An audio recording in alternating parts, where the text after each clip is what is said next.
እንሰብከዋለን እሱም ጌታ ኢየሱስ ያድናል። በወንጌል አናፍርም ዛሬም እንሰብከዋለን እሱም ጌታ ኢየሱስ ያድናል። ወንጌል ወንጌል ወንጌል ወንጌል ወንጌል ወንጌል ወንጌል ወንጌል ወንጌል ወንጌል ይሰራል ዛሬ።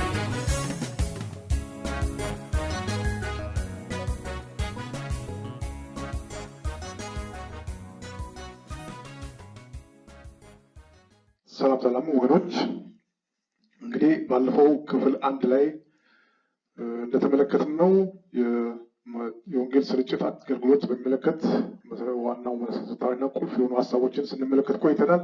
በመጀመሪያው ክፍል ውስጥ ክፍል ቁጥር 1 በእይታ ወይም ደግሞ ቪዥን በሚለው ሀሳብ ተነጋግረናል።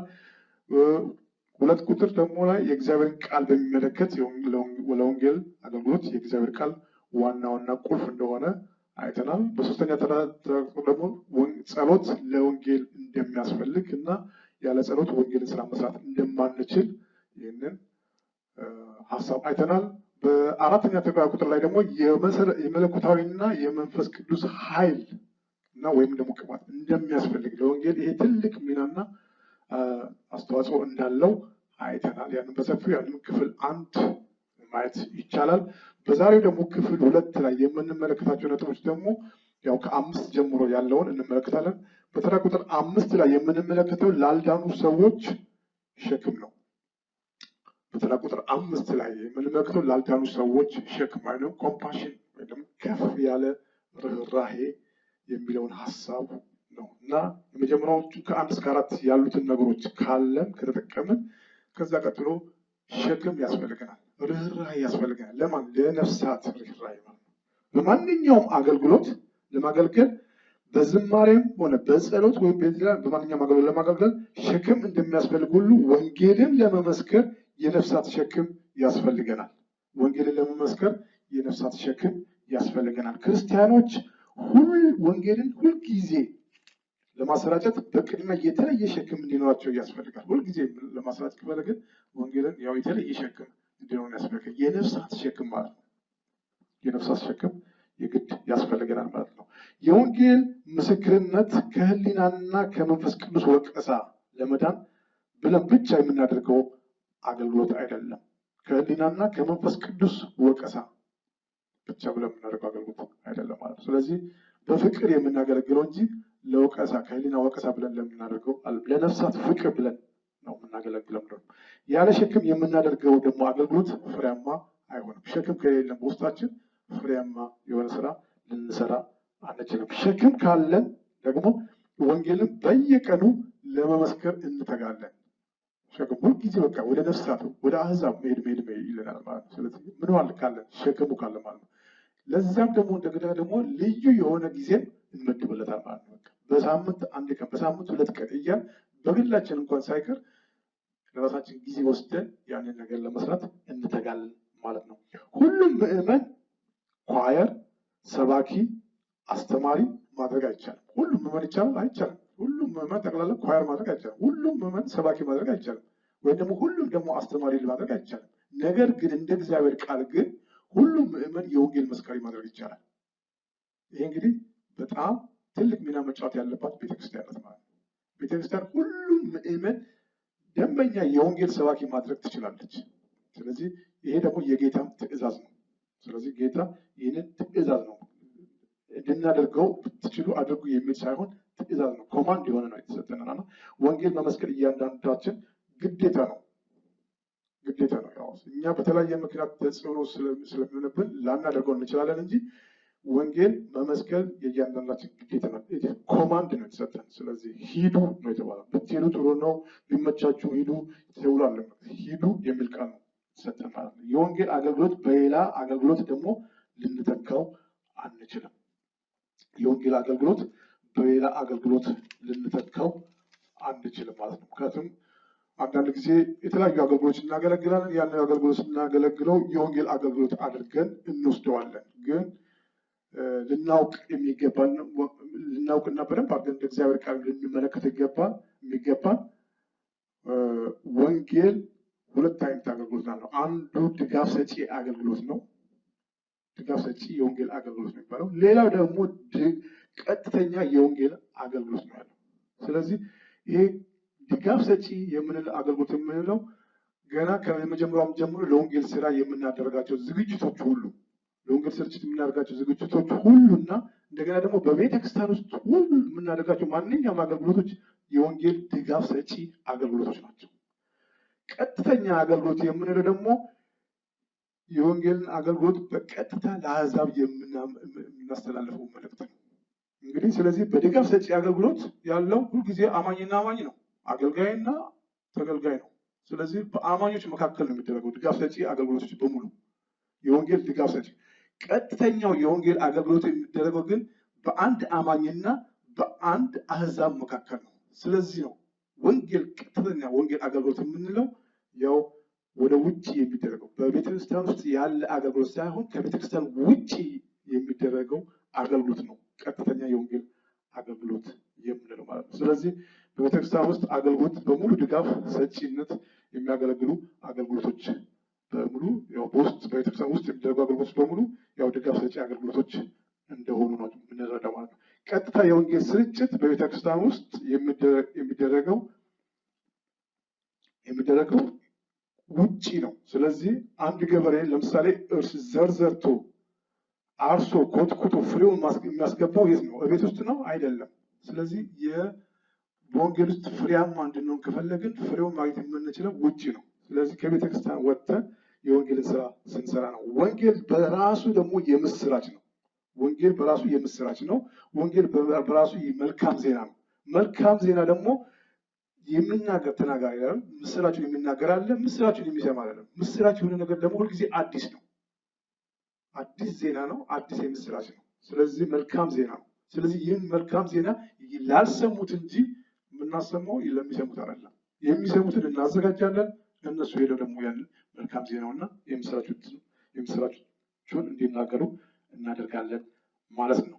ስለዚህ አንዳንድ ጥናታዊ መረጃዎችን ብናይ የሚጠቅመናል እና ስለዚህ ይህንን እናየዋለን በአሁኑ ሰዓት ካሉት ሁኔታዎች አንጻር ማለት ነው። እና ጥናታዊ መረጃዎች የሚያስረዱት አሁን ለምሳሌ 80% ክርስቲያኖች ወንጌልን ሁልጊዜ በደህንነት በመስጠት የደህንነትን ዓላማ ተግባራዊ አያደርጉም ይላል። ስለዚህ ይሄ በዩኤስአ በዩሮፕ መሳሰሉት አካባቢዎች የተደረገ ጥናት ነው። ስለዚህ ይህ ጥናት ይህን ያመለክታል። ሁልጊዜ የሚለውን ሁልጊዜ አያደርጉም የሚል አለ። 95% ክርስቲያኖች ነፍሳትን አያመጡም ይላል። 75% ያላመኑ ሰዎች ከክርስቲያኖች ስለ እምነታቸው መስማት ይፈልጋሉ። 75% ከጥናቱ ላይ እንደተመለከተው ይሄ ከ10,000 ሰዎች በላይ የተደረገ ጥናታዊ መጠይቅ ነው።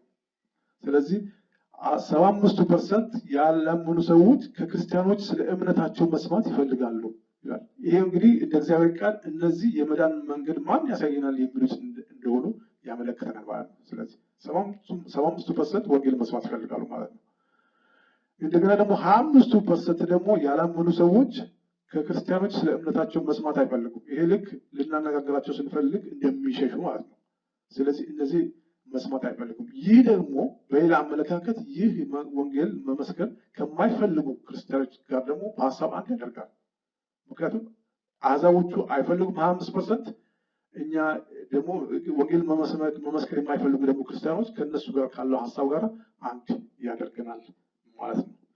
ሌላው ስታቲስቲክስ 6% ክርስቲያኖች ብቻ ወንጌል በየጊዜው ለመስበክ የሰለጠኑና ተግባራዊ የሚያደርጉ ናቸው። ያው ወንጌል በኋላ ቀጥሎ ባለው ክፍሎች ውስጥ የምናየው ስለ ስልጠና ስለመሳሰሉት እናያለን። ስለዚህ ከዚህ ካየነው ስታቲስቲክስ አንጻር ስንመለከት 6% ብቻ የሰለጠኑ ናቸው። ምክንያቱም ሳንሰለጥን የወንጌል ስራ ሳንማር እውቀት ሳይኖረን የወንጌል ስራ በጥበብ በመሳሰሉ ነገሮችን በደንብ ዴቨሎፕ ሳናደርግ የወንጌል ስራ ልንሰራ አንችልም። ስለዚህ የሰለጠኑና ተግባራዊ የሚያደርጉት 6% እንደሆኑ ያመለክታል። ከዚህ ውስጥ ደግሞ እንደገና ደግሞ ሌላው ደግሞ 2% ደግሞ በታች ክርስቲያንን በወንጌል ሚኒስትሪ የሚሳተፉ ናቸው። ከወንጌል ጋር የተያያዘ ሚኒስትሪ ላይ ካሉት ጠቅላላ ምዕመናን ውስጥ 2% ብቻ የሚሳተፉ እንዳለ የጥናታዊ መረጃዎች ያመለክታሉ ማለት ነው። ስለዚህ ሸክም የግድ ያስፈልገናል። ስለዚህ እንዳልነው ቅድም እንዳልኩት ሸክም የግድ ያስፈልገናል። ያለ ሸክም አገልግሎቱን ልናደርግና ፍሬያማ ልናደርግ አንችልም። ሸክም እንዴት ይመጣል? ሸክም እንዴት ይመጣል? በእግዚአብሔር ቃል ውስጥ በግልጽ የተቀመጠና የተጻፈ ሸክም እንዴት ይመጣል? ሸክም እንዴት ይመጣል? ወይም ደግሞ ይመነጫል? ከጥሪ ይመጣል። ከጥሪ ይመጣል። ከመታዘዝ ይመጣል። ያው ታላቁ ተልእኮ ትእዛዝ አለ። እሱን ከመታዘዝ ይመጣል። ከማየት ይመጣል። አንድ ነገር ከማየት ያው በውስጣችን ሸክም ያድራል። ያ ሸክም በእኛ ውስጥ ያድርና ያንን ነገር እንድናደርግ ያደርገናል። ከመስማትም ይመጣል። ሰምተን ስለ አንድ ነገር ሰምተን ያንን ነገር ሰምተን በጣም በውስጣችን ገብቶ አዝነን በዛ ነገር ላይ ደግሞ ሸክም ተሰምቶን ያን ነገር ልናደርግ እንችላለን። ከማንበብም ይመጣል። ስለዚህ ከማንበብ የእግዚአብሔር ቃል ከማንበብ በዛ ውስጥ ይመጣል። ስለ አንዳንድ ነገሮችን ከማንበብ ስለተጨነቁ ስለተሰደዱ ሰዎችን በማንበብ ስለነሱ በማሰብ እና በማንበብ ይመጣል ማለት ነው። የእግዚአብሔር ቃል ሉቃስ 6:12-14 ኢየሱስ 12ቱን ደቀ መዛሙርቱ እንደጠራቸው ማለት ነው። ከጥሪ የሚለው ሀሳብ ይሄን ነው የሚያመለክተው። ስለዚህ ኢየሱስ ክርስቶስ እንደጠራቸው ጥሪ ካለን ሸክሙ ደግሞ ከኛ ውስጥ ይኖራል ማለት ነው። በሌላ ስፍራ ደግሞ ሐዋርያት ሥራ 9:15-16 ደግሞ ጳውሎስ እንደተጠራው ማለት ነው። ለወንጌል ጥሪ ጳውሎስ እንደተጠራው ጥሪ ካለን ሸክሙ ነው። ጥሪ ያለው ሰው ምንጊዜም ሸክሙ አለው። ለወንጌል ጥሪ ያለው ሰው ሸክሙ አለው ማለት ነው። የወንጌል ጥሪ ከሌለን ደግሞ አስቸጋሪ ይሆናል ማለት ነው። ሌላ በማቴዎስ 9 ላይ የምናገኘው ሀሳብ አለ። ማቴዎስ 9:35-38 ኢየሱስም በምኩራቦቻቸው እያስተማረ የመንግስትንም ወንጌል እየሰበከ በሕዝብም ያለውን ደዌና ሕማም ሁሉ እየፈወሰ በከተሞችና በመንደሮች ሁሉ ይዞር ነበረ፣ ብዙ ሕዝብም ባየ ጊዜ። ስለዚህ ከማየት የሚለው ሀሳብ ነው ማለት ነው። ብዙ ሕዝብም ባየ ጊዜ እረኛ እንደሌላቸው በጎች ተጨንቀውና ተጥለው ነበርና ምን አላላቸው? አዘነላቸው። ስለዚህ ከማየት ነው ማዘን ይመጣው። ስለዚህ በውጭ ያሉትን አሕዛብ ከቤተ ክርስቲያን ውጭ ያሉትን አሕዛብ ስናይ ማየት ስንችል ቪዥን የሚለው ቃል እዚህ ላይ ነው የሚሰራው። ቪዥን ያንን ነው የሚያወቅተው። እዚህ ሆነን ውስጥ ሆነን ከርቀት ማየት ማለት ነው። ስለዚህ ያንን ማየት ከቻል ለዛ ውጭ ላሉትን ነፍሳት እናዝናለን ማለት ነው። ወደ ሲኦል እየተነዱ ያሉትን ሞት የተፈረደባቸውን ያሉትን ማየት ከቻል በውስጣችን ማዘን ይመጣል። ስለዚህ ከማየት የሚለው ሀሳብ ይህንን ይይዛል። በዚያን ጊዜ ደቀ መዛሙርቱ መከሩስ ብዙ ነው፣ ሰራተኞቹ ግን ጥቂቶች ናቸው። እንግዲህ የመከሩን ጌታ ወደ መከሩ ሰራተኞች እንዲልክ ለምኑት አላቸው፣ ጸልዩ አላቸው ማለት ነው። ስለዚህ በዚህ መልክ ያው የእግዚአብሔርን ቃል የወንጌልን ስራ ሸክም በእነዚህ ነገሮች ውስጥ ያው በማለፍ ሸክም እንዲኖር ያደርጋል። ከጥሪም ከመታዘዝም ከማየትም ከመስማትም ከማንበብም ሁሉ ሸክሙ ወደ ውስጣችን ይገባል ማለት ነው። የእግዚአብሔር ቃል በዚህ ክፍል በማቴዎስ 9:35-38 ባለው ክፍል ውስጥ ይህን ሀሳብ አይተናል። እዚህ የምንመለከተው ኢየሱስ ክርስቶስ በምድር ላይ በነበረ ጊዜ ያው ዓይኑ የታወረውን ሰው የዳዊት ልጅ ሆይ ማረኝ እያለ ሲጮህ እናያለን እዚህ ላይ። ስለዚህ ተጨንቀውና ተጥለውን ባያቸው ጊዜ አዘነላቸው ወይም ራራላቸው። ስለዚህ የተጨነቁትና ተጥለው ያሉትን ሰዎች በውጭ ያሉትን ነፍሳት ማየት የግድ ያስፈልገናል። በውስጣችን አዘኔታ እንዲኖረን መራራት እንዲሆን ማለት ነው። ስለዚህ ይህን የግድ ያስፈልገናል። የወንጌል ሰራተኞች ግን አሉ ነው የሚለው። ነገር ግን ሸክም የለም። በዚህም ምክንያት የመከሩ ሰራተኞች ምንድን ናቸው? ጥቂቶች ናቸው ማለት ነው። ስለዚህ ሸክሙ አለ፣ ወንጌሉ በውስጣችን አለ። ግን ለዛ ነገር ተግተን የመውጣትና የመስራት ወንጌሉን የመናገር ሸክሙ የለም። ስለዚህ ስለሌለ የመከሩ ሰራተኞች ጥቂቶች ናቸው። የመከሩ ሰራተኞች ከቤተክርስቲያን ውስጥ ወጥተው የሚሰሩትን ማለት ነው። መከር ውጭ ነው የሚሰበሰበው፣ ከውጭ ነው እንጂ የሚሰበሰበው ውስጥ ሆኗል የሚሰበሰበው። መከርን ለመሰብሰብ ውጭ መውጣት ያስፈልጋል፣ መዝራት ያስፈልጋል፣ መኮትኮት ያስፈልጋል፣ ማጠጣት ያስፈልጋል። ስለዚህ እነዚህ ሁሉ ከሆነ በኋላ ነው መከሩ መሰብሰብ የሚቻለው። ስለዚህ የመከሩ ሰራተኞች ጥቂቶች ናቸው ብሎ ኢየሱስ ክርስቶስ አስቀድሞ ተናግሯል። ስለዚህ የመከሩ ጌታ ወደ መከሩ ሰራተኞች እንዲልክ ለምኑት፣ ጸልዩት። መከር የሚገኘው ያው ውጭና በመስክ ላይ እንደሆነ ያው ግልጽ ነው ማለት ነው። በሌላ ክፍል ውስጥ ደግሞ ስንመለከት በሉቃስ 15 ከ3 እስከ 7 ባለው ክፍል ውስጥ አንድ ሀሳብ እናገኛለን። ይህ ምሳሌ ነገራቸው እንዲህ ሲል ይላል። 100 በግ ያለው ከእነርሱም አንዱ ቢጠፋ 99ን በበረሃ ትቶ የጠፋውን እስኪያገኘው ድረስ ሊፈልገው የማይል ከእናንተ ማን ነው?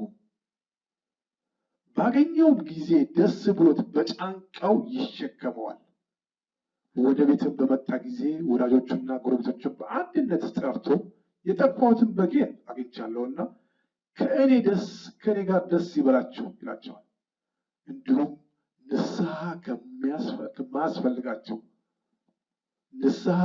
ከማያስፈልጋቸው ከ99 ጻድቃን ይልቅ ንስሐ በሚገባ በአንድ ኃጢአተኛ በሰማይ ምን ይሆናል? ደስታ ይሆናል ማለት ነው።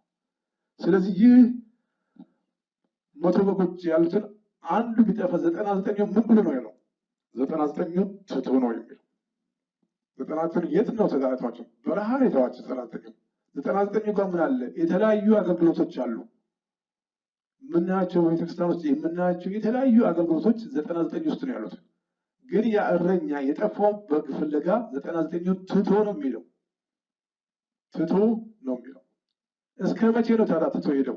99 ትቶ ሄደው እስኪያገኘው ድረስ ተመልከቱ። ታይሙ እንኳን ተመልከቱ። እስኪያገኘው ድረስ የጠፉት እስኪመጡ ድረስ 99 ትቶ ነው። 99 ላይ እራሳቸው የእግዚአብሔርን ቃል ያመኑና በእግራቸው የቆሙ ስለሆኑ በረሃ ነው። በረሃ ምን አውሬ የለም? አውሬ አለ በረሃ። ስለዚህ በረሃ ለአውሬ ነው ትተዋቸው ሄደው። ግን እነሱ አውሬውን መቋቋም ስለሚችሉ በረሃ ትተዋቸው ሄዳል። ስለዛች አንድ ነፍስ ማለት ነው። ስለዚህ የእረኛ ተግባር ይህ ነው። ስለዚህ አንዱን ፍለጋ ልንሄድ ያስፈልጋል። ስለዚህ ንስሐ በሚገባ በአንድ ኃጢአተኛ በሰማይ ደስታ የሚሆነው በዚያ ንስሐ ከሚያስፈልጋቸው ይልቅ አገልግሎታችንን ንስሐ በሚገባ በአሕዛብ ዘንድ ብናደርግ አገልግሎታችንን በሰማይ ትልቅ ደስታ ይሆናል። የጌታ የኢየሱስ ክርስቶስ የልቡ ትርታም ይሄ ነው። የጠፉትን ፈልጎ የማምጣት አገልግሎት ነው። ስለዚህ በዚህ መልክ ቤተክርስቲያንም ያው ይበልጥ ልትነቃ ያስፈልገታል ብዬ አስባለሁ። ሸክም ማለት ወደ ሲኦል ለዘላለም የሚነዱትን ነፍሳት በወንጌል የማዳን ሸክም ወይም ደግሞ የመታደግ ሸክም ማለት ነው። ስለዚህ የማዳን ሸክም ወይም ደግሞ የመታደግ ሸክም ማለት ነው። ሸክም ሌላ ትርጉም የለውም። በቃ በወንጌል ወደ ሲኦል ለዘላለም የሚሄዱት ማለት ነው። ነፍሳት በወንጌል የማዳንና የመታደግ ሸክም ማለት ነው። በምሳሌ 24:11 ላይ ወደ ሞት የሚነዱትን ታደግ፣ ሊታረዱ የተወሰኑትን ደግሞ ምን አድርግ ይላል? አድን ይላል። መታደግና ማዳን የመዳን ስራ ነው ማለት ነው። በሮሜ 9:1 ላይ ስለ ነፍሳት መዳን በብዙ ሀሳብ እና ጭንቀት ባለማቋረጥ ይቃተት እንደነበረ እግዚአብሔር ቃል ይናገራል። ይህ ሐዋርያው ጳውሎስ ላይ የተከሰተ ነው። ስለ ነፍሳት መዳን በብዙ ሀዘን እና ጭንቀት ደግሞ ያውም ባለማቋረጥ ይቃተት ነበር ይላል። ስለዚህ ባለማቋረጥ ልንቃተት ካልቻል ነፍሳት ወደ አለንበት ስፍራ ሊመጡ አይችሉም ማለት ነው። ስለዚህ በተቻለ መጠን ይህ የወንጌል ሸክም በውስጣችን እንዲኖር ያስፈልጋል። የእግዚአብሔር መንግስት ማስፋት የምንችለው በወንጌል ነው። ስለዚህ ወንጌል ደግሞ ውጪ ነው። ሂዱ ነው የተባልነው። ስለዚህ ውጪ ነው ትልቁ ስራ ያለው። ስለዚህ የእግዚአብሔር መንግስት የውጭ ስራ ነው። በቤተክርስቲያን ውስጥ የዝግጅት ስራ ነው። በውጭ ደግሞ የእግዚአብሔር የመንግስት ስራ ነው የምንሰራው ማለት ነው። ስለዚህ በዚህ መልክ ይህንን ልናደርግ ያስፈልገናል ማለት ነው። ሌላው ለወንጌል ዋናና መሰረታዊና ቁልፍ ከሆነው ሀሳቡ የሚቀጥለውን ሀሳብ እናደርጋለን።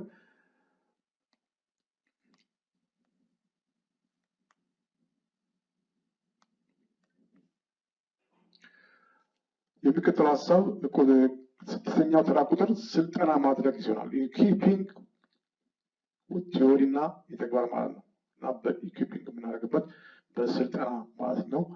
ስለዚህ በቲዎሪም ስልጠና ማድረግ አለብን። እንደገና ደግሞ በፕራክቲስም ስልጠና ማድረግ ያስፈልገናል ማለት ነው። ስለዚህ ሁለቱም ያካተተ ካልሆነ በስተቀር ያው ዝም ብሎ ቲዎሪ ብቻ ከሆነ ደግሞ ፕራክቲስ በምናደርግበት ጊዜ እንቸገራለን ማለት ነው።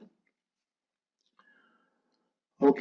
ስለዚህ በዚህ ክፍል ውስጥ ያው አንድ ወታደር ሳይሰለጥን ጦር ሜዳ እንደማይላክ ሁሉ ማለት ነው። አንድ ወታደር ሳይሰለጥን ዝም ብሎ ጦር ሜዳ ከሆነ ያው እሱም ራሱ ለጥፋት ይዳረጋል ማለት ነው። ስለዚህ ማሸነፍ እንዲችል ያ ወታደር መሰልጠን አለበት። ሌላ ደግሞ አንድ ባለመድኃኒት አንድ ሐኪም ወይም ደግሞ አንድ ባለመድኃኒት ሳይማርና ሳይሰለጥን ባለመድኃኒት እንደማይሆን ሁሉ እኛም እንደዚሁ ደግሞ መድኃኒት የሆነውን ክርስቶስ በእኛ ውስጥ ስላለ ፍሬያማ ባለመድኃኒት ወይም ደግሞ መስካሪ ለመሆን በቂ ስልጠና ማድረግ ይኖርብናል።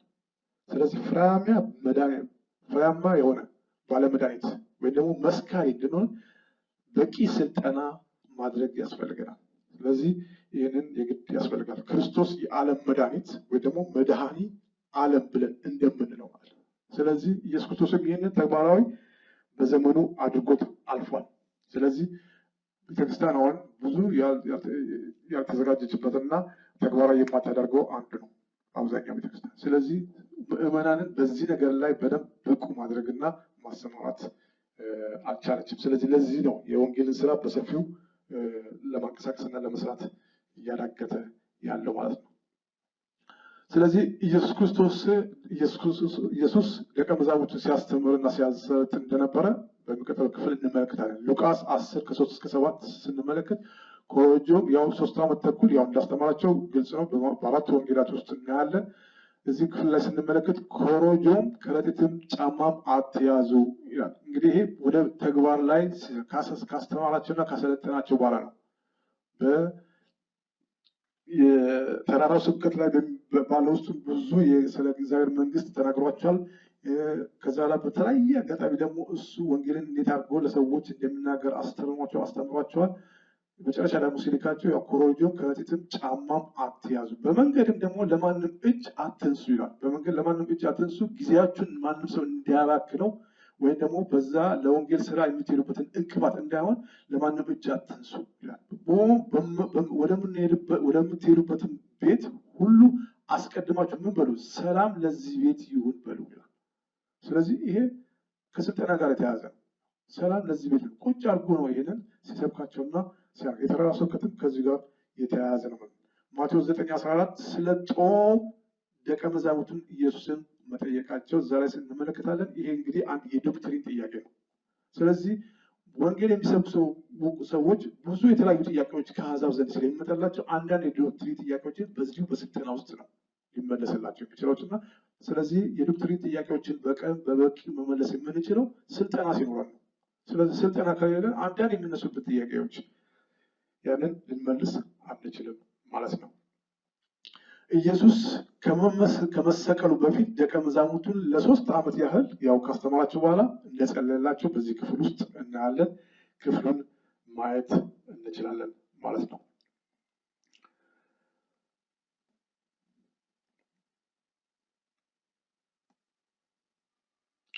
ሌላው የሰጠኝን ቃል ሰጥቻቸዋለሁ ይላል። የሰጠኝን ቃል ሰጥቻቸዋለሁ። 3 ዓመት ሙሉ ቃሉን እየተማሩና እየሰለጠኑ እንደነበሩ ነው። ስለዚህ ኢየሱስ ክርስቶስ በነበረበት ጊዜ 3 ዓመት ሙሉ የሰጠኝን ቃል ሰጥቻቸዋለሁ። ኦልሬዲ ፕራክቲስ ነው። ስለዚህ ቃሉን ደግሞ አምነዋል ይላል በዚህ ክፍል ውስጥ። እንደገና ደግሞ ኢየሱስ ከእግዚአብሔር እንደመጣ አውቀዋል። አንተ ወደ ዓለም እንደላከኝ እኔም ደግሞ ወደ ልካቸዋለሁ፣ ወደ ዓለም ልኬያቸዋለሁ ብለን ኦልሬዲ እኛ ተልከናል። መልእክቱን ይዘን ነው እንጂ ቁጭ ያልነው ኦልሬዲ ተልከናል። ስለዚህ እኔ ወደ ዓለም ልኬያቸዋለሁ ይላል። ስለዚህ እኛ መልእክቱ ኦልሬዲ ተልከናል፣ ግን መልእክቱን ይዘን ግን ቁጭ ያልን ይመስለኛል ማለት ነው። ስለዚህ በዚህ መልኩ የእግዚአብሔር ቃል እንደሚነግረን አሁንም ያው ስልጠና የግድ ያስፈልገናል። ስለዚህ ያንን ስልጠናን አድርገን ያው እያንዳንዳችን ለዚህ ስራ ልንሰማራ ያስፈልገናል ማለት ነው። እና እንግዲህ እንደ እግዚአብሔር ቃል ደግሞ ስልጠና ወይም ደግሞ እንደዚህ አንዳንድ ሴሚናሮች ለምን አስፈለገ ስንል የሚከተሉትን ሀሳቦች እናገኛለን። አንደኛ ስልጠና ለምን አስፈለገ? ስልጠና ይባላል። ብዙ ጊዜ ያው ተግባራዊ አይደለም በቤተክርስቲያን ደረጃ፣ ግን ስልጠና ለምን አስፈለገ? አንደኛ የታላቁ ተልእኮ ትእዛዝ ተግባራዊ ለማድረግ በትክክል ተግባራዊ ለማድረግ ነው።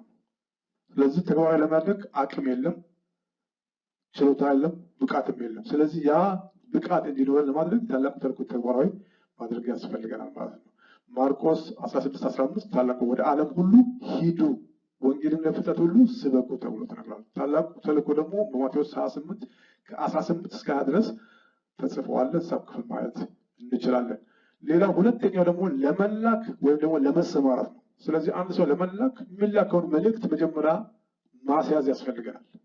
ያ ሰውዬ ሂድ ብሎ ብቻ ሂድና ውጣና መስክር ብሎ ሳይሆን ያ ሰውዬ ምንድን ነው የሚመሰክረው? የምትመሰክረው ይሄ ነው ብለን በትክክል አስቀምጠን ያንን ሰውዬ ልንናገረው ያስፈልጋል። መልእክቱ የሚያደርስ ሰው ምንጊዜም መልእክቱ በትክክል መስማት አለበት። እንዴት እንደሚያስተላልፍ መነገር አለበት። በጥበቡ እንዴት አድርጎ ያንን መልእክት ማስተላለፍ እንደሚገባው ማወቅ አለበት ማለት ነው። ስለዚህ ይህን ሀሳብ በሮሜ 10 ከ14 እስከ 21 ምን ይላል? እንግዲህ ያላመኑት እንዴት አድርገው ይጠሩታል? ያላመኑት ይሄ አሕዛብ ነው። አሕዛብ ካላመኑ እግዚአብሔርን ሊጠሩት አይችሉም። ማን ብለው? እግዚአብሔር ብለው ሊጠሩት አይችሉም። ማን ብለው? ኢየሱስ ጌታ ነው ብለው ሊጠሩት አይችሉም። አምላኬ ደግሞ ብለው ሊጠሩት አይችሉም። እንደገና ደግሞ ጌታዬ ብለው ሊጠሩት አይችሉም። እግዚአብሔር አዳኝም ብለው ሊጠሩት አይችሉም። ፈዋሼ ብለው ሊጠሩት አይችሉም። መሐሪዬ ብለው ሊጠሩት አይችሉም። ስለዚህ መጀመሪያ እነዚህ ሰዎች መሆን አለባቸው፣ ማመን አለባቸው ማለት ነው። ስለዚህ መጀመሪያ ማመን አለባቸው። ሲያምኑ ነው አምላኬና ጌታዬ አዳኝ ብለው የሚጠሩት ማለት ነው። ስለዚህ ሳይሰሙስ ደግሞ እንዴት ያምናሉ ይላል። በዚህ ክፍል ውስጥ መስማት አለባቸው ማለት ነው። ስለዚህ አሕዛብ ካልሰሙ በስተቀር ያው ሊያምኑ አይችሉም። ለመስማት ደግሞ ምን ያስፈልጋል? ያለ ሰባኪ እንዴት ይሰማሉ? መጀመሪያ ሰባኪ መኖር አለበት። አሕዛብ ሰባኪ መጥቶ ካልነገራቸው በስተቀር እንዴት ይሰማሉ? ስለዚህ ሰባኪ መኖር አለበት። መልካሙን የምስራች የሚያወሩ እግሮቻቸው እንዴት ያማሩ ናቸው ተብሎ ለተጻፈ። ስለዚህ ሰባኪ መኖር አለበት። ወጥቶ የሚናገር መኖር አለበት። አሕዛብ ድረስ ደርሶ መናገር የሚችል መኖር አለበት ማለት ነው። ካልተላኩስ እንዴት ይሰብካሉ? እነዚህ ሰዎች ደግሞ መላክ አለባቸው። ዕለት ዕለት ቤተክርስቲያን በየጊዜው መላክ አለባት። ስለዚህ ሂዱ ማለት አብሮ ተሳትፎ ምሳሌ በመሆን አብሮ በመጓዝ አሕዛብ ምዕመንን በዚህ ነገር ላይ ማንቃትና ማደራጀት ያስፈልጋል።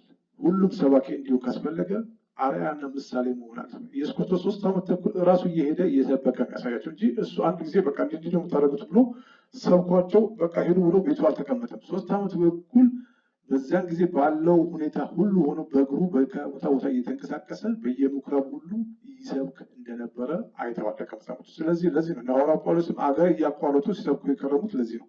ስለዚህ አገር እያቋረጡ መስበክ የግድ ያስፈልጋል። ከተማ እያቋረጡ መስበክ የግድ ያስፈልጋል። መንደር ለመንደር እያቋረጡ መስበክ ግድ ያስፈልጋል። ቤት ለቤት እያቋረጡ መስበክ የግድ ያስፈልጋል። ስለዚህ አሁን ደግሞ በያዝነው በዚህ በቴክኖሎጂ ደግሞ እንደገና ደግሞ በሚዲያው በመሳሰሉት ሁሉ በተቻለ መጠን ወንጌልን ማጨናነቅ ያስፈልጋል። ሚዲያውን ማጨናነቅ ያስፈልጋል። የአሕዛብ ነገር ለምን ያጨናንቀዋል? የእግዚአብሔር ነገር እንዲያጨናንቀው ያስፈልጋል በሚዲያ። ስለዚህ በዚህ መልክ ልናስተላልፍ እንግዲያስ እምነት ከመስማት ነው፣ መስማትም ከእግዚአብሔር ቃል ነው ይላል እግዚአብሔር ቃል። ስለዚህ ምን አለ? ላኪ ያለ፣ ተላኪ ወይም ደግሞ ሰባኪ ያለ፣ ደግሞ ሰሚ ያለ በሶስተኛ ደረጃ ማለት ነው። ላኪው ማን ነው? ቤተክርስቲያን ናት። መላክ አለበት በየጊዜው። የሚላከው ማን ነው? ምዕመን ነው። ምዕመኖች ደግሞ ቤተክርስቲያን ስትልክ መላክ አለባት። ብዙ ጊዜ ችግር አለብን። ስለዚህ እኛ ምዕመኖች ቤተክርስቲያን ሁሉ ነገር አዘጋጅታ እንኳን ስትልክ ፕሮግራሞችን ስታዘጋጅ እንኳን ምዕመኖችም እንደዚሁ ለመውጣትና ለማለት ምክንያቱም በአንድ ወቅት ብዙ የተለያዩ ችግሮች አሉ። ያው በዛ ነገር ላይ አለመዘጋጀት፣ እፍረት፣ ሀፍረት አለ። ብዙ የተለያዩ ችግሮች አሉ። ያን ግን መቅረፍ የሚቻለው በዚሁ በስልጠና ውስጥ ነው። በስልጠና ውስጥ እና በትሬኒንግ ውስጥ በቲዮሪ እና በፕራክቲስ ትሬኒንግ ውስጥ በጸሎት ውስጥ በእግዚአብሔር ቃል ውስጥ በማንበብ ውስጥ ያ ሁሉ ይቀረፋል።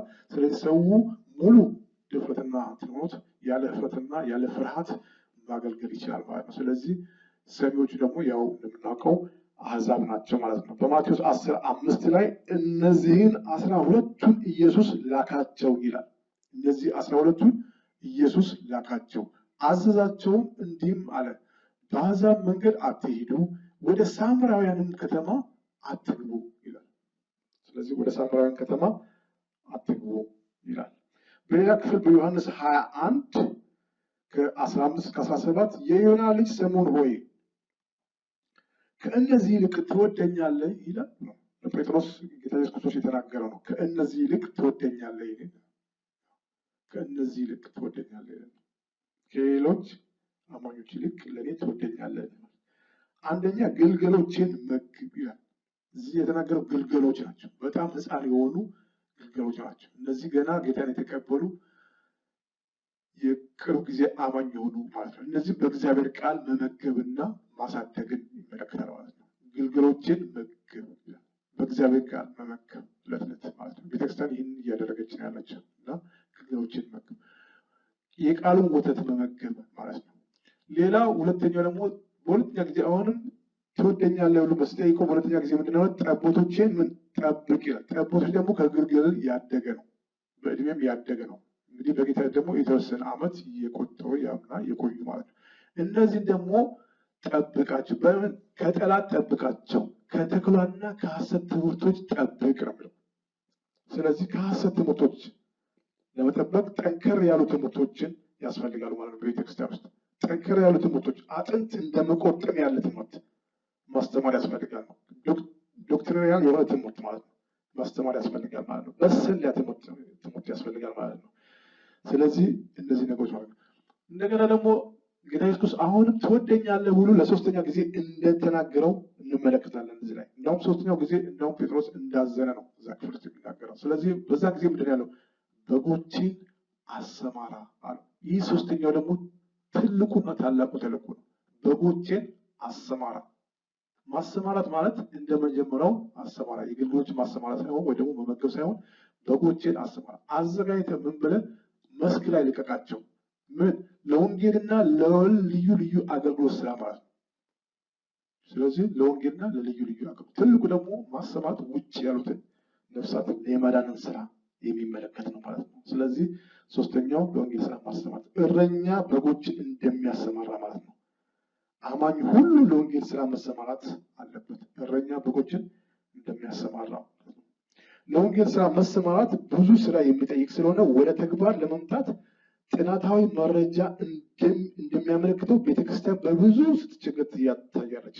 ስራውን ማስተማር፣ ማሰልጠን፣ ማሰማራት የሰው ኃይልና ፋይናንስን መመደብ ሁሉን ይጨምራል። ስለዚህ ይህን ስለሚጨምር ብዙ ጊዜ ቤተክርስቲያን በዚህ ነገር ላይ ስትቸገር ታያለች። ለዚህ ነው ፍሩትፉል የሆነ ነገር ነፍሳት በየጊዜው በቁጥር የማይጨምረው ለዚህ ነው።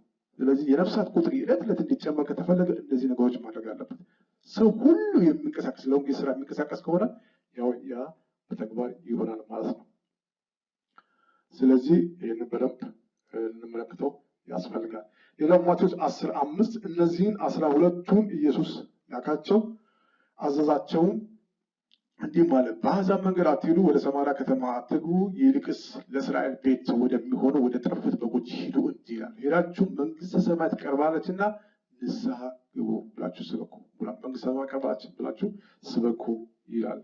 ሌላ በሉቃስ 1:11 ላይ ከዚህም በኋላ ጌታ ሌሎችን 70 ሾሞ 70ውን ማለት ነው ሁለት ሁለት አድርጎ እርሱ ሊሄድበት ወዳለው ከተማና ስፍራ ሁሉ በፊቱ ላካቸው ይላል። ወዴት? ወዳለበት ከተማና ስፍራ ሁሉ በፊቱ ላካቸው ይላል። ስለዚህ እነማ 70 ናቸው። እነዚህ እንግዲህ እንዳንድ ቤተክርስቲያን እንኳን ብንሆነው 70ውን ሰዎች እንዳለ ሁለት ሁለት አድርጎ ማለት ለ35 ከፍሎ ማለት ነው። 35ቱ በተለያየ ሰፈር ውስጥ ሰዷቸዋል ማለት ነው። ሁለት ሁለት አድርጎ ላካቸው ማለት ነው። ይሄ ነው ትክክለኛ የወንጌል ስራ ማለት ነው። ስለዚህ አላቸው መከሩ ብዙ ነው፣ ሰራተኞቹ ግን ጥቂቶች ናቸው። በዛን ጊዜ እንኳን ያው 70ውን በአንድ ጊዜ ሲልካቸው እንኳን ያው መከሩ ብዙ ነው፣ ሰራተኞቹ ግን ጥቂቶች ናቸው አለ። በዛን ሰዓት እንኳን በዛን ጊዜ በነበረ የሰው ብዛት እንኳን ሰራተኞቹ ጥቂቶች ናቸው አለ። አሁን ደግሞ እንግዲህ ማነጻጸር እንችላለን። የአሕዛብን ብዛትና የአማኞቹን ቁጥሮች ብዛትና ከአማኞቹ ደግሞ ወንጌል የሚሰብኩ ምዕመናን ቁጥር አይተን ይህንን ደግሞ መፈረጅ እንችላለን ማለት ነው። እንግዲህ የመከሩ ጌታ ለመከሩ ሰራተኞች እንዲልክ ለምኑት፣ ሂዱ፣ እነሆ እንደ በጎች በተኩላዎች መካከል እልካችኋለሁ። ኮረጆ ከረጢትም ጫማም አትያዙ፣ በመንገድም ለማንም እጅ አትንሱ፣ ወደምትሄዱበትም ቤት ሁሉ አስቀድማችሁ ሰላም ለዚህ ቤት ይሁን በሉ ይላል። ስለዚህ ይህ ቃል ያው በዚህ መልክ የእግዚአብሔር ቃል ይናገረናል። ስለዚህ ሸክም የግድ ያስፈልገናል። ከሸክም ቀጥሎ ደግሞ ያው ስልጠናና ትሬኒንግ ያስፈልገናል ማለት ነው። ሌላው ደግሞ ሶስተኛው ነጥብ የሚመለከተው የሚጠይቁን ሁሉ መልስ ለመስጠት ነው። ስልጠና ያስፈልጋል። ለሚጠይቁን ሁሉ መልስ ለመስጠት ስልጠናው ለዚህ ይጠቅመናል። ስለዚህ የሚጠይቁን ሁሉ መልስ ለመስጠት ይህንን ልናደርግ የግድ ያስፈልገናል ማለት ነው። ስለዚህ አንደኛ ጴጥሮስ 3:15 ላይ ለሚጠይቋችሁ ሁሉ መልስ ለመስጠት ትችሉ ዘንድ ዘወትር የተዘጋጃችሁ ሁኑ ይላል። ዘወትር የተዘጋጀ ለመሆን ስልጠናው የግድ በእኛ ውስጥ መግባት አለበት ማለት ነው። ማን ነው ጠያቂው? አሕዛብ ናቸው የሚጠይቁት። አንዳንድ እንዳሉበት የእምነት አይነት የተለያየ ጥያቄ ይጠይቁናል። ይሄ ከተግባራዊ በተግባር ላይ ካየናቸው ልምዶች የምንመለከተው ነው። ስለዚህ የተለያየ እምነት ያለው ሰው የተለያየ ጥያቄ የሚጠይቀን፣ ለዛ ሁሉ ምንድነው ሬዲ መሆን አለብን ማለት ነው። ዝም ብለን ቀጥ ያለ ብቻ ወንጌል ሳይሆን የምንሰብከው እንደየ እምነታቸው ሁኔታ ደግሞ የምንመልስበት የአመላለስ ዘዴና ጥበብ ያስፈልገናል ማለት ነው። በምን እንዘጋጅ የሚለው ስንዘጋጅ በቃሉ ሙላት መዘጋጀት ያስፈልገናል። በእውቀትና በስልጠና መዘጋጀት፣ በቲዎሪ እና በተግባር መዘጋጀት ያስፈልገናል ማለት ነው። በጥበብ መዘጋጀት ያስፈልገናል። የአመለካከት ስልት መዘጋጀት ያስፈልገናል። በጸሎት መዘጋጀት ያስፈልገናል ማለት ነው። በመንፈስ ቅዱስ መዘጋጀት ያስፈልገናል ማለት ነው። በማቴሪያል የተዘጋጀ መሆን ያስፈልገናል ማለት ነው። ስለዚህ ቤተክርስቲያን እንደ ተቋም ወንጌልን እስከ ምድር ዳርቻ የሚሰበክበትን ሁኔታ ለመፍጠር ታላቁ ተልእኮ ነው።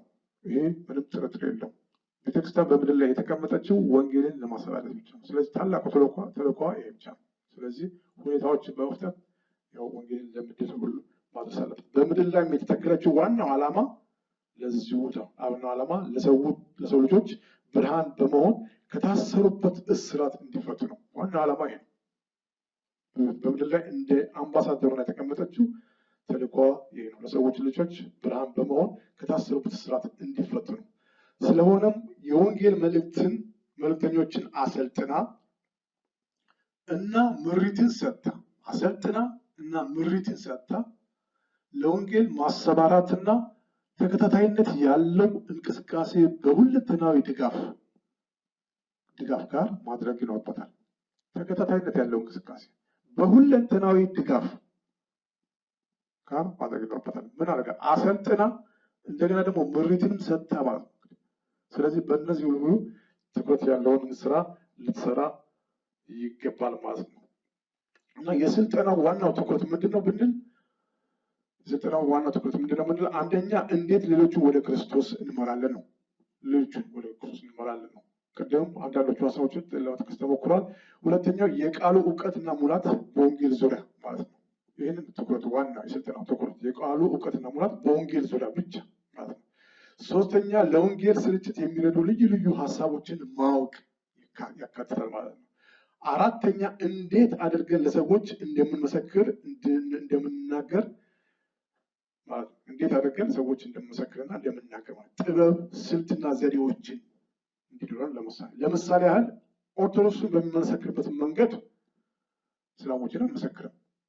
እስላሞችንን በሚመሰክርበት መንገድ ደግሞ ጆሆባዎችን አንመሰክርም። ጆሆባዎችን በሚመሰክርበት መንገድ ደግሞ አቴይስቶችን ደግሞ አንመሰክርም።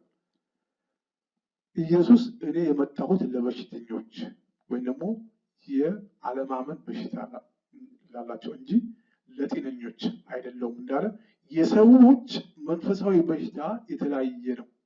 የተለያየ ስለሆነ በተለያየ መንገድ ትሪት መደረግ ያስፈልጋቸዋል። መድኃኒቱ ግን አንድ ብቻ ነው። መድኃኒቱም ኢየሱስ ክርስቶስ ብቻ ነው። ስለዚህ ስለእያንዳንዱ የእምነት አይነት የተለያየ አይነት አመለካከት ስላለ ከዛው አንጻር እንደ እግዚአብሔር ቃል እንዴት አድርገን መመለስ እንዳለብን ያው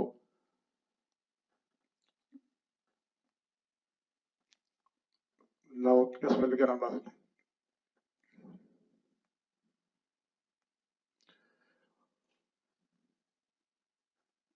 ሌላው ከዚህ ጋር በማያያዝ አንዳንድ ጥናታዊ መረጃዎችን እናይና የዚህ ክፍል እንጨርሳለን።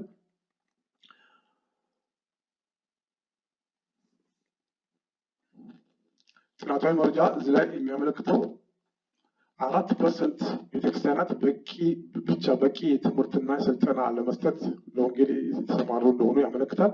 6% ደግሞ ክርስቲያኖች ደግሞ ስልጠና በመውሰድ ለወንጌል እንደሚሰማሩ ይህንን ያመለክታል ማለት ነው። ስለዚህ ከዚህ አንጻር ያው ቤተክርስቲያን ምን መስራት እንዳለባት ከመረጃው የስታቲስቲክሱ መረጃ የሚያመለክተን ምን ያህል ያው ቤተክርስቲያን ማድረግ የሚገባትን የሚያመለክተው። ስለዚህ ቤተክርስቲያን አባላትን ሁሉ ያሳተፈ የወንጌል ስርጭት ማካሄድ እንዲቻላት ከደህንነት ትምህርት ቀጥላ ለሁሉም አባሎቿ ስለ ወንጌል ስርጭት መሰረታዊ ትምህርቶችን አዘጋጅታ ማሰልጠንና ማስተማር ይጠበቅበታል ማለት ነው። ስለዚህ አባላትን ሁሉ እያሳተፈ ማለት ነው። ስለዚህ ማካሄድ እንዲቻላት ማሰልጠንና ማስተማር ይጠበቃታል። ይህን ካላደረገች ለወንጌል ስራ በጣም ትልቅ ችግር የሚሆነው። ስለዚህ ፍሬያማና ፍሩትፉል የሆነ ስራ ልናደርግ ያቅተናል ማለት ነው። ስለዚህ እስካሁን ድረስ ባለው ክፍል ውስጥ እንግዲህ ለወንጌል ስርጭት በሚመለከት መሰረታዊና ቁልፍ ሀሳቦችን አይተናል። ቪዥን አይተናል። የእግዚአብሔር ቃል ሙላትን በሚመለከት አይተናል። ጸሎትን በሚመለከት አይተናል። አራተኛ የመለኮታዊና የመንፈስ ቅዱስ ኃይልን እና ቅባትን በሚመለከት አይተናል። አምስተኛ ላልዳኑ ሰዎች ሸክም እንደሚያስፈልግ አይተናል። ስድስተኛ ደግሞ ስልጠናን ማድረግ በሚመለከት አይተናል። የቀሩት ደግሞ አንድ 3 ነጥቦችን በሚከተለው ክፍል እንመለከታለን። ስለዚህ በዚህ በእግዚአብሔር መንግስት ስራ ላይ እና ለመሳተፍና ይህንን ደግሞ በአጋጣሚ ይህን መልእክት ለምትመለከቱ እና እግዚአብሔርን ቃል ከዚህ በፊት አይታችሁ ሰምታችሁ ማታውቁ አንብባችሁ ማታውቁ ካለ ወደ እግዚአብሔር መንግስት ስራ መግባት የምትፈልጉ መጀመሪያ ራሳችሁን ለእግዚአብሔር አሳልፋችሁ መስጠት፣ ኢየሱስ ክርስቶስን እንደ ግል አዳኝ መቀበል ያስፈልጋል። የግል አዳኝ ስንቀበል ነው የእግዚአብሔር መንግስት የምንሰራው። ስለዚህ ራሳችንን በእግዚአብሔር ፊት በንስሐ ካላቀረብን በኃጢአታችን ካልተናዘዝን ያው የእግዚአብሔር መንግስት ስራ ልንሰራ አንችልም። የሃይማኖት ስራ ልንሰራ እንችላለን፣ ወይም ደግሞ ዝም ብሎ የተለመደ ባህላዊ የሆነ ነገር ልናደርግ እንችላለን። ግን የእግዚአብሔርን መንግስት ስራ መስራት የምንችለው እራሳችን መጀመሪያ ንስሐ ገብተን ከኃጢአታችን ንስሐ ገብተን ኢየሱስ ክርስቶስን እንደ ግል አዳኛችን ስንቀበል ብቻ ነው። መጽሐፍ ቅዱስ እንደምን ልዩነት የለምና ሁሉ ኃጢአት ሰርተዋልና የእግዚአብሔርን ክብር ጎሏቸዋል ይላል። ስለዚህ ሁሉ ኃጢአተኛ ነው። ስለዚህ ለኃጢአት ደግሞ ፍርዱ ሞት ነው። ለሰው አንድ ጊዜ መሞት ተመድቦታል። ከዚያም በኋላ ደግሞ ምን አለበት? ፍርድ አለበት።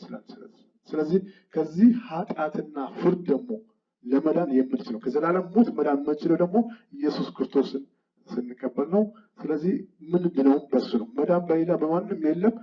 እንድንበት ዘንድ የሚገባን ለሰው የተሰጠ ስም ከሰማይ በታች እሱ ብቻ ነው ይላል። ስለዚህ በኢየሱስ ክርስቶስ ነው ልንድን የምንችለው። ስለዚህ ንስሐ መግባት ግድ ያስፈልገናል። የእግዚአብሔር መንግስት ቀርባለች፣ ንስሐ ግቡ ስለሚል ስለዚህ እንደገና ደግሞ ኢየሱስ ክርስቶስን እንደ ግል አዳኝ ደግሞ ልንቀበል ያስፈልጋል። ኢየሱስ እንደ ግል አዳኝ ለተቀበሉት ሁሉ በስሙ ለሚያምኑት የእግዚአብሔር ልጅ የሆኑ ዘንድ ስልጣን ሰጣቸው እንደሚል ኢየሱስ ክርስቶስን እንደ ግል አዳኛችን ልንቀበል ያስፈልጋል። ስለዚህ በዚህ አጋጣሚ ምናልባት ይህንን መልእክት ያዳመጣችሁ ኢየሱስ ክርስቶስን እንደ ግል አዳኝ ለመቀበል የምትፈልጉ ካለና ንስሐ መግባት የምትፈልጉ ከእኔ ጋር አጭር ጸሎት አብረን መጸለይ እንችላለን እና አጭር ጸሎት በመጸለይ ያው ስማችን በሕይወት መዝገብ ላይ እንዲጻፍ ማድረግ እንችላለን።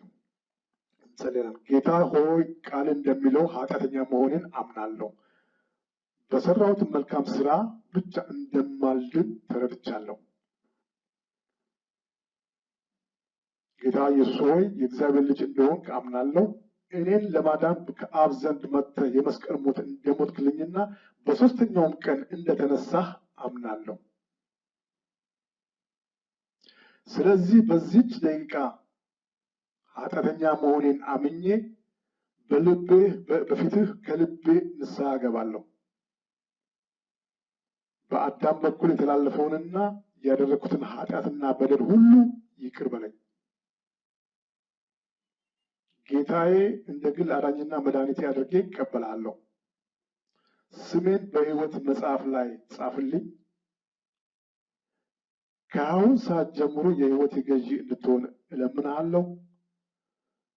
ሕይወቴን ሙሉ በሙሉ ለአንተ እሰጣለሁ። ዓለምንና ሰይጣንን ክጃለሁ። ኃጢአቴንም ይቅር ስላልከኝና ስለተቀበልከኝ አመሰግንሃለሁ። አሜን አሜን። እንግዲህ ይህንን ስላዳመጣችሁኝ በጣም እግዚአብሔር ይባርካችሁ። የሚቀጥለውንና የመጨረሻውን ክፍል 3 ደግሞ በሚቀጥለው ጊዜ እንመለከታለን። እግዚአብሔር አብዝቶ ይባርካችሁ። ዘመናችሁ ሁሉ የተባረከ ይሁን። ተባረኩ። በተለያየ ስም ሰይጣን አሳውሮ እየሰራ ያለ ተፈርቶ ተከብሮ ሰው ጨለማ ውጦት እያለ ተክዞ ሰው እንዴት ዝም ይላል? ኢየሱስን ይዞ ሰው እንዴት ዝም ይላል? ኢየሱስን ይዞ ዝም አንበል ዝም አንበል ዝም